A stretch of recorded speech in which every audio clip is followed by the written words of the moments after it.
అందరికీ నమస్కారం. విద్యా బోధనలో ఆధునిక పద్ధతులు అవలంబించడం ద్వారా విద్యార్థుల్లో ప్రమాణాలు పెంచాలనే ఒక మంచి ఆశయంతో పాల్ ల్యాబ్లను ప్రభుత్వం ఏర్పాటు చేస్తూ ఉంది.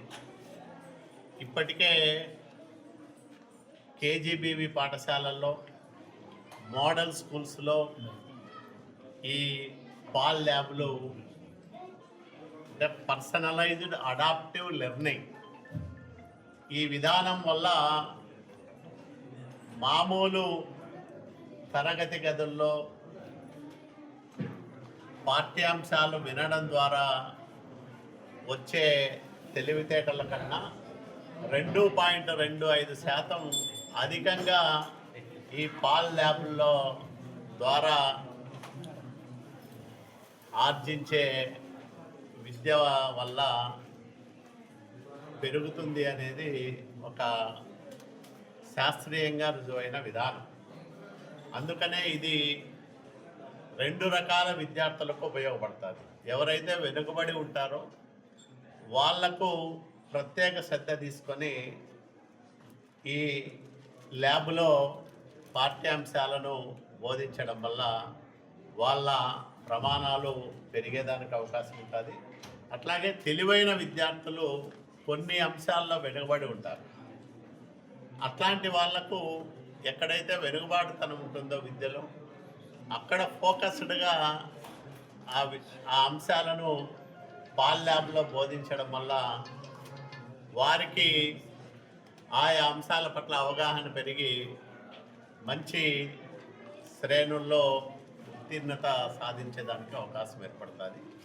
కాబట్టి ఇప్పుడు పిఎం శ్రీ పథకం కింద వివిధ వసతులు కల్పిస్తున్న పాఠశాలల్లో ఈ పాల్ ల్యాబ్లు ఏర్పాటు చేస్తూ ఉన్నారు. ఇప్పటిదాకా 7 పాఠశాలల్లో రాయదుర్గం నియోజకవర్గంలో ఈ ల్యాబులు ఉన్నాయి.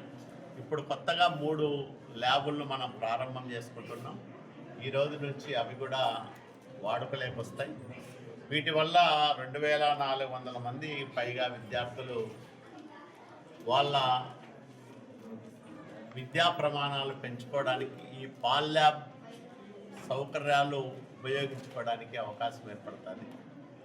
నారా లోకేష్ బాబు గారు విద్యాశాఖ మంత్రిగా బాధ్యతలు స్వీకరించినప్పటి నుంచి అనేక సంస్కరణలు తీసుకొస్తూ ఉన్నారు.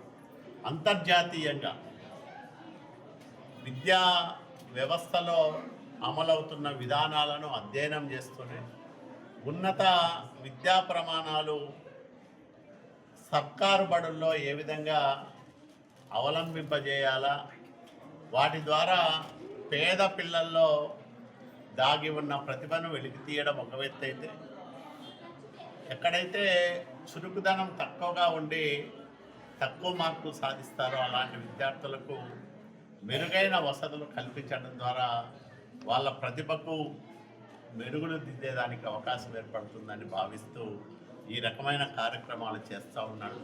ఖచ్చితంగా లోకేష్ బాబు గారి నాయకత్వంలో ఆంధ్రప్రదేశ్లో విద్యా వ్యవస్థ ఉన్నత ప్రమాణాలతో ఉంటుందని, విరాజిల్లుతుందని, దానికి బలమైన పునాదులు ఈ 1.5 కాలంలో పడ్డాయని మేము నమ్ముతా ఉన్నాం.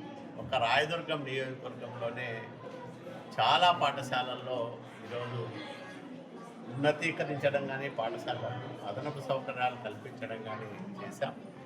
ఇంకా ఎక్కడైతే సౌకర్యాలు సమకూరాలో వాటన్నిటినీ పరిగణలోకి తీసుకొని ప్రైవేటు, కార్పొరేటు విద్యా సంస్థలకు ధీటుగా ప్రభుత్వ పాఠశాలను తీర్చిదిద్దడానికి అన్ని రకాలుగా ప్రయత్నం చేస్తామని మనం చేస్తాం. చరిత్ర సృష్టించినోడు ఇప్పుడు ఆ చరిత్రని తిరగరాయబోతున్నాడు. అబద్ధాల గోడల్ని బద్దలు కొట్టి నిజాలను రాగా మీ ముందుంచబోతున్నాడు. నిజమైన వార్తల కోసం వెంటనే డౌన్లోడ్ చేసుకోండి రా యాప్ని.